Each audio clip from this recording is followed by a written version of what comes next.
guys, it's the Blonde Broker here at Eth Denver 2024. I'm here at the Media House, and I have a very special guest that we're going to do an interview for. So this is Garrett with Lucid Consulting. I'm going to go ahead and let you introduce yourself. Yeah, thanks for having me. So many businesses struggle to grow because they don't know how to talk about their business. So Lucid helps people talk about their business with clarity so they can close more deals.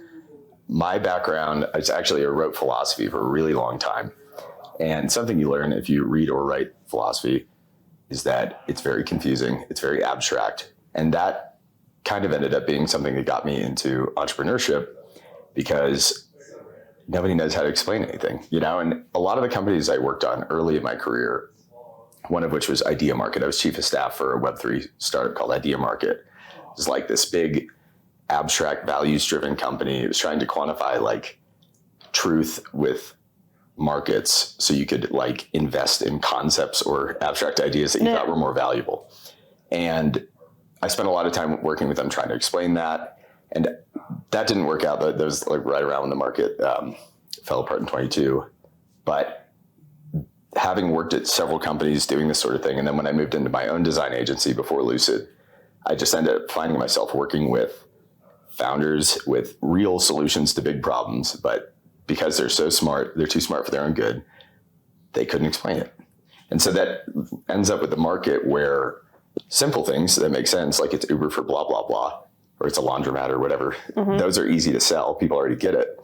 But the things that we really need solutions for don't get fixed because the founder never makes it past that like conceptual stage, right? So when I moved from my agency into Lucid, we just kind of honed in on how do we help people explain stuff. And that actually sounds deceptively simple, but that involves really understanding the business. And then my co-founder, Brian, focuses a lot more on, now that we understand it, how we take that to market. So building marketing systems, sales, pipelines, ops, processes, that sort of thing.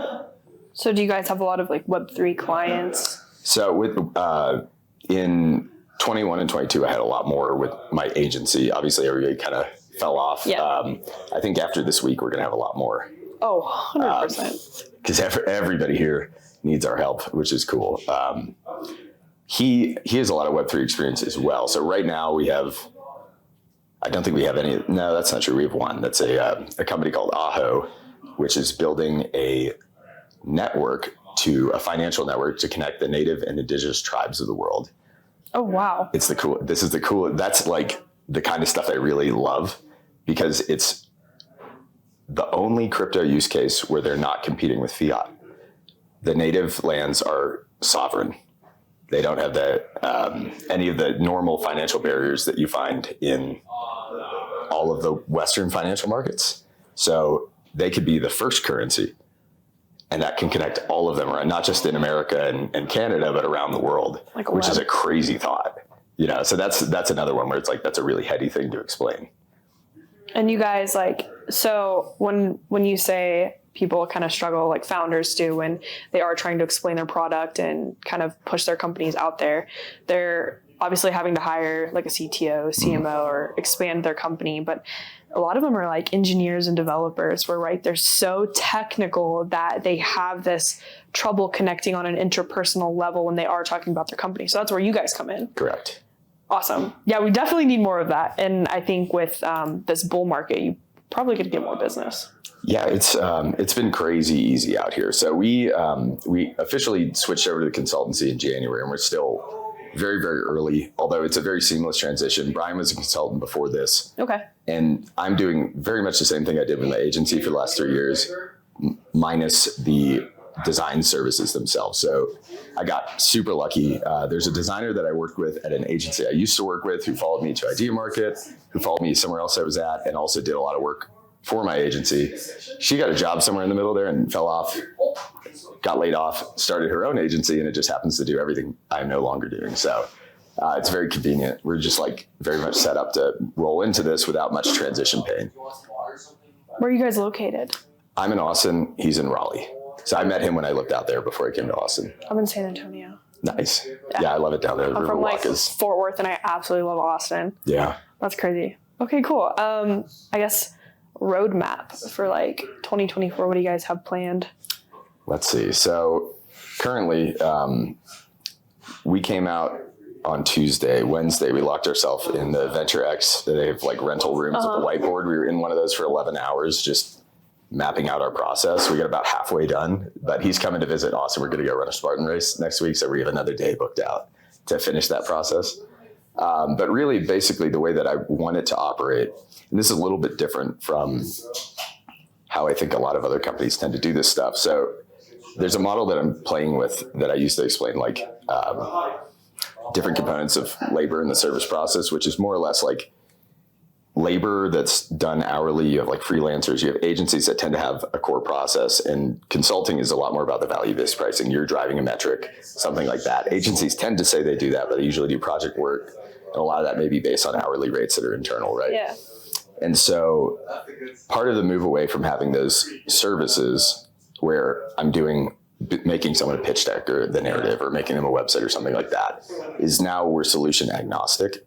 So the way I want it to work, and this is a lot of what I'm trying to do on here outside of sales, is build partnerships with service providers, because the way it's kind of a decentralized sort of thing. Not exactly, but agencies typically have two paths towards scaling. Either you add tons and tons of services and you become full service. Mm-hmm. If you're in the middle of that process and you call yourself full service, you end up with multiple full service marketing agencies that don't do that much of the same stuff. That term's really thrown around loosely a lot. Yeah. Or they niche down and they do one thing really, really well, which is better, but people don't often do that. And sometimes people also don't know what they're actually good at, and they do too much stuff and they should actually focus. So like while I was doing branding and pitch and sales decks and websites, like the narrative component of that I was more effective at, whereas I may be a good or great designer. They're much better designers than me, and I'm never going to be the best at that. So focusing on that opens it up for me to bring in people that are better to do different parts. And so the model that this is what we're exploring, is like having a consultancy that sits at what we'll say is the strategy level, where we're going to come in, assess the whole business, all the pathways for growth, risks, stuff like that.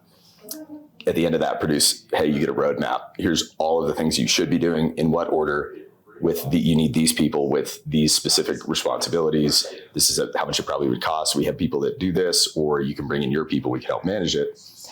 At the logistics level, this is where other service providers, agencies, or freelancers come in, and they can hone in on one part of that roadmap, which frees them up from having to sit in the weird position that you end up in agencies a lot, which is you got hired to do one thing, but then especially earlier stage founders, they're deciding between three things when they pay you. So they need you to do the value of three things for the price of one. Right. We see that all the time. Yeah. It's so common, and then you end up being like a co-founder with them, but the incentive structure isn't really right for that relationship.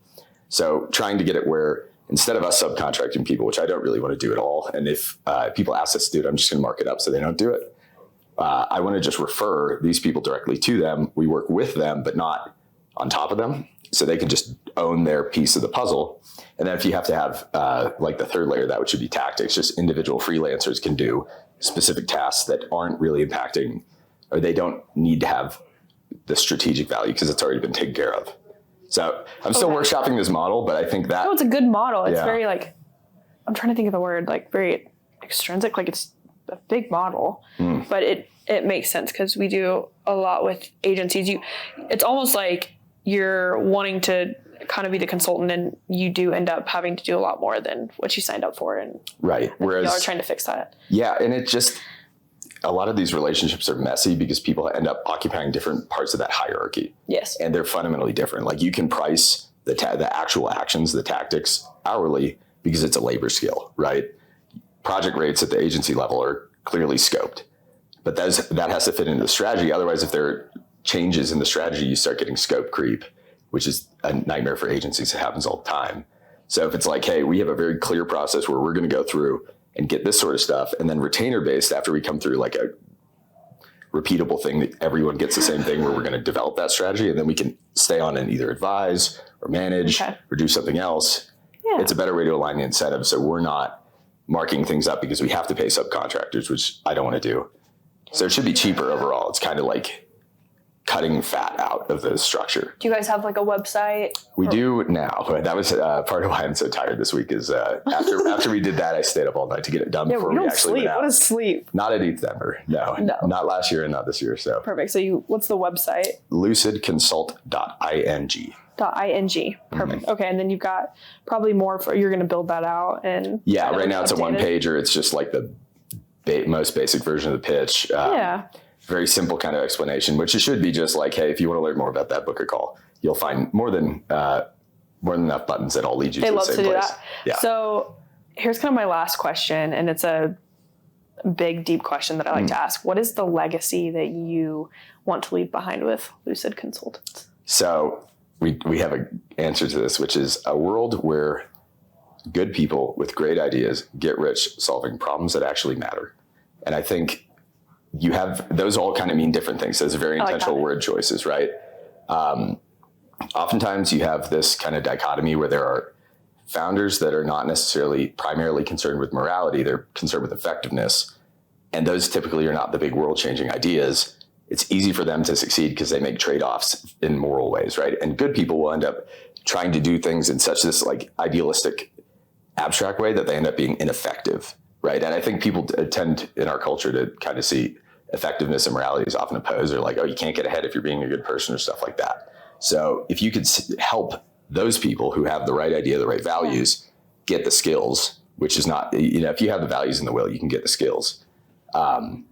Take their great ideas, get rich doing it. People should get rewarded for doing good things. And I don't think there's a difference between a great product or service, and like a moral good, right? If you're providing something that people need, you're alleviating problems, it's good.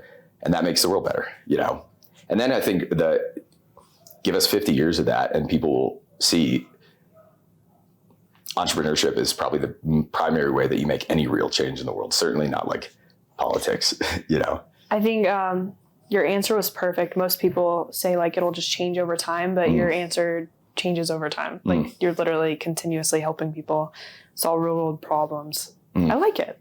No. Do you golf? No, mini golf sometimes. Austin is like huge golf. Yeah, no, they're all into pickleball now. Yep, that is a thing. I've played pickleball. Yeah. That's a Texas thing. I thought it was a joke. We played it in high school as like a joke thing because they couldn't afford tennis rackets. People were aggressive. And they were like, no, it's serious. It's competitive. That's awesome. Pickleball. Yeah. I haven't played it as an adult, so I'll have to do that at some point. Yeah, I think there's a mini golf event going on. I saw that. I'll probably go to that. I have to go meet Charles. You got to get there super early. It's super booked out. They're like, we're going to... No, I'm hosting it. Oh, nice. So you just go. You're going to say blonde broker. I got approved. I was just debating like... Yeah, you'll be good. No, go. Okay. Well, thank you. Yeah, thank you. That was great.